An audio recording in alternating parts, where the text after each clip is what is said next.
Selamat pagi anak-anak. Pagi, Bu. Baiklah. Apa kabarnya hari ini? Baik. Alhamdulillah. Ini kita akan melanjutkan pembelajaran kita minggu kemarin, yaitu pembelajaran 4 masih dengan tema dan subtema yang sama. Sebelum kita memulai pembelajaran kita pada hari ini, ada baiknya kita berdoa terlebih dahulu. Doa dipimpin oleh Risma.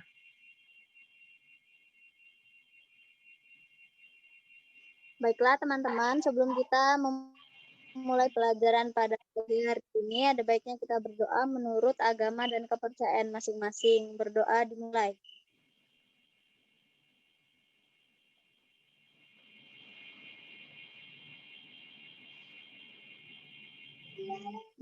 Berdoa selesai. Baiklah, sebelum kita memulai, Ibu mau tanya, ada yang masih ingat di pembelajaran 3 itu kita membahas tentang apa? Saya, Bu. Iya, Yesi, coba apa? Saya mempelajari sistem tanam paksa, Bu. Iya, benar sekali. Baiklah, hari ini Ibu mau kalian membaca 3 teks secara bergantian yang dimulai oleh Ilhan. Teks pertama.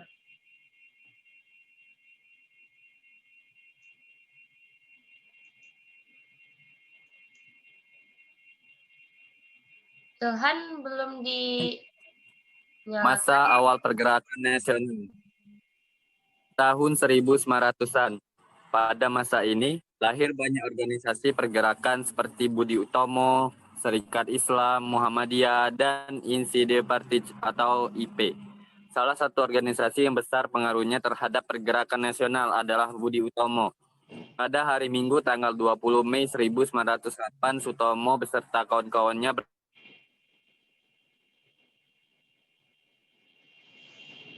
berkumpul arti usaha mulia. Karena sebagai organisasi modern yang pertama kali muncul di Indonesia, pemerintah RI menetapkan tanggal berdirinya Budi Utomo diperingati Hari Kebangkitan Nasional. Teks kedua dilanjutkan oleh Risma.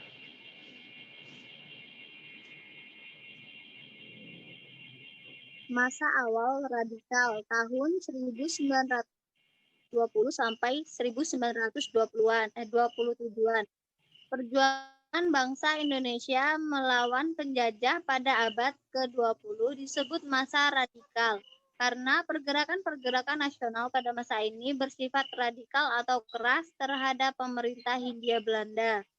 Mereka menggunakan asas non-kooperatif atau tidak mau bekerja sama. Organisasi-organisasi yang bersifat radikal adalah Perhimpunan Indonesia atau PI, Partai Komunis Indonesia atau PKI, Nahdlatul Ulama, Partai Nasional Indonesia atau PNI.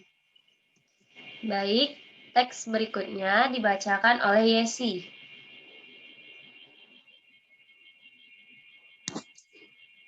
Masa moderat tahun 1930-an. Sejak tahun 1930, organisasi pergerakan Indonesia mengubah taktik perjuangannya. Mereka menggunakan taktik kooperatif atau bersedia bekerja sama dengan pemerintah Hindia Belanda.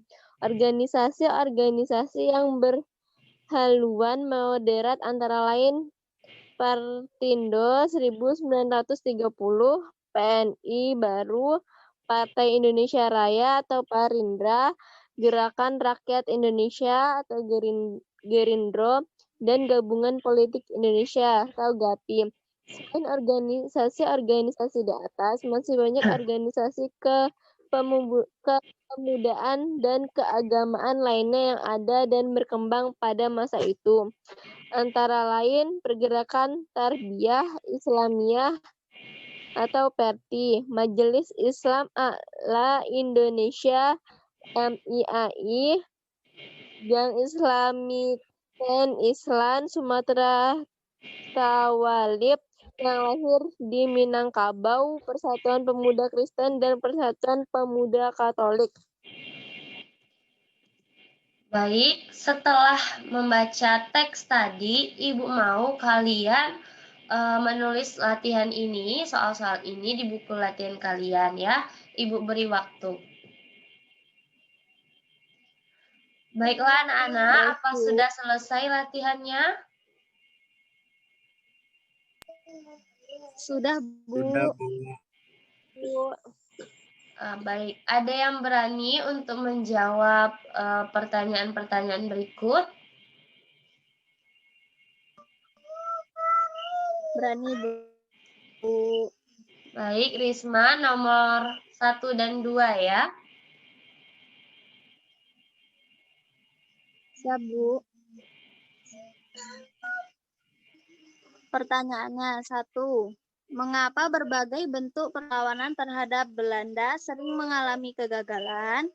Jawabannya yaitu faktor penyebab gagalnya perjuangan bangsa Indonesia dalam mengusir penjajah adalah 1.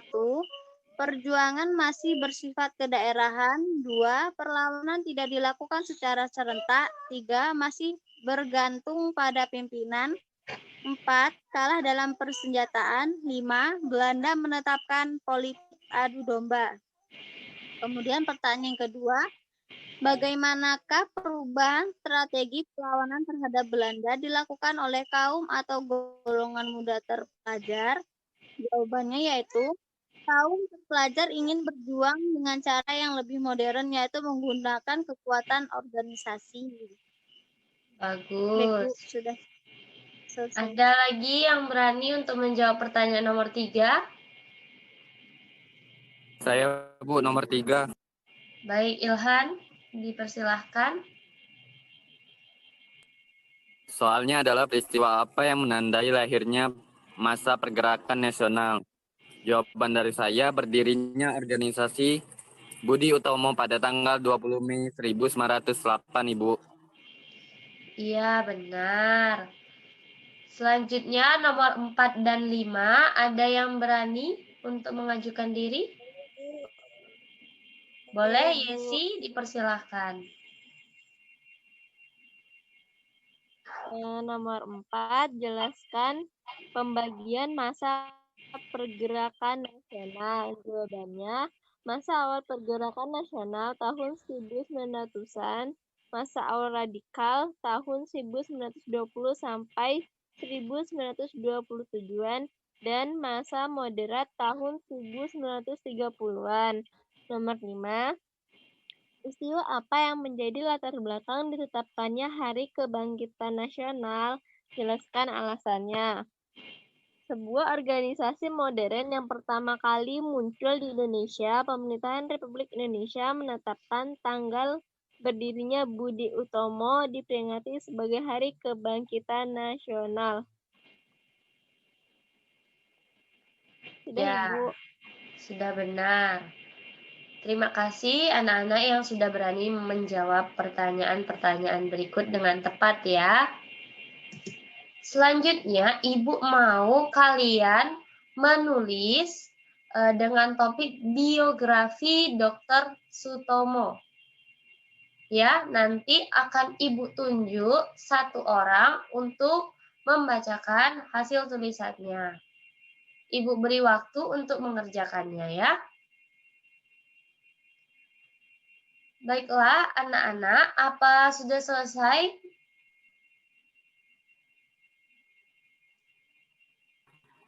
Sudah, Bu. Sudah, Bu. Ya. Baiklah, Ibu akan menunjuk Risma untuk membacakan hasil tulisannya. Baik, Bu. Nama tokohnya yaitu Dr. Sutomo.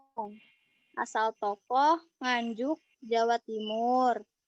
Bentuk perjuangannya yaitu perjuangan melalui organisasi organisasi modern dan menjadi pelopor berdirinya Budi Utomo.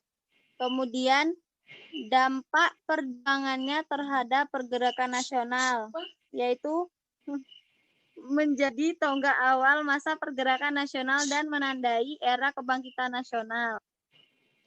Iya, benar sekali. Beri tepuk tangan ya untuk Risma. Baiklah, kita lanjutkan. Munculnya rasa kebangsaan Indonesia berasal dari keinginan kuat rakyat Indonesia untuk merdeka dan berdaulat. Sejak abad ke-19 mulai muncul benih-benih rasa kebangsaan atau nasionalisme bagi bangsa-bangsa di Asia dan Afrika, khususnya Indonesia. Banyak faktor yang memicu munculnya rasa kebangsaan di Indonesia. Salah satunya kenangan kejayaan masa lalu. Kenangan kejayaan masa lalu, khususnya pada kejayaan Kerajaan Majapahit dan Sriwijaya, serta kebesaran kerajaan Islam. Pada masa Majapahit, kerajaan itu mampu menguasai seluruh Nusantara. Adapun pada masa Sriwijaya, kerajaan mampu berkuasa di laut karena pasukan maritimnya kuat. Ibu akan membagi kalian menjadi kelompok untuk saling berdiskusi mengenai faktor internal dan faktor eksternal yang memicu munculnya rasa kebangsaan Indonesia. Silakan berdiskusi, nanti akan Ibu berikan waktu untuk menampilkan hasil diskusinya.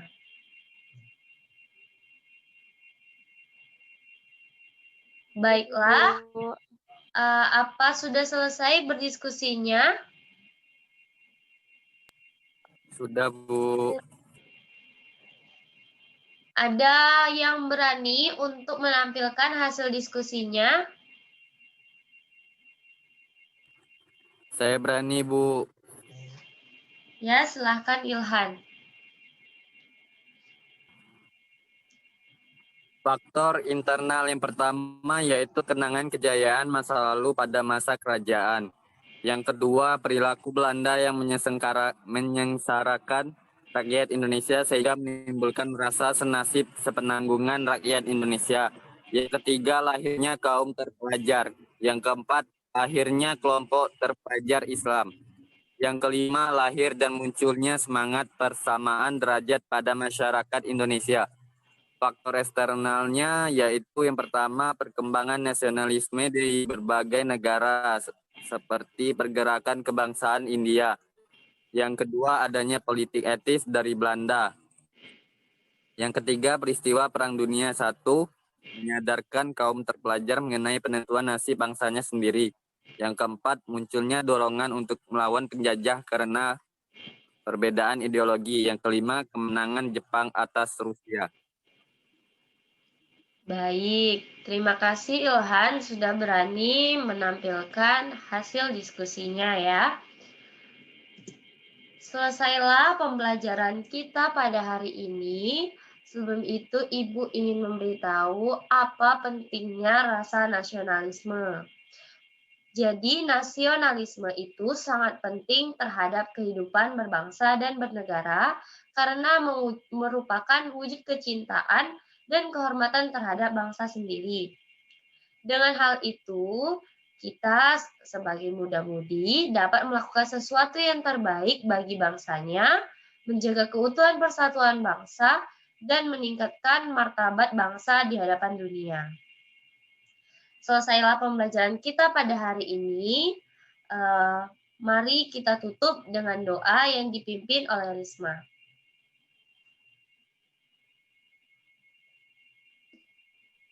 Baiklah teman-teman, sebelum kita mengakhiri pelajaran pada pagi hari ini, sebaiknya kita berdoa menurut agama dan kepercayaan masing-masing. Berdoa dimulai.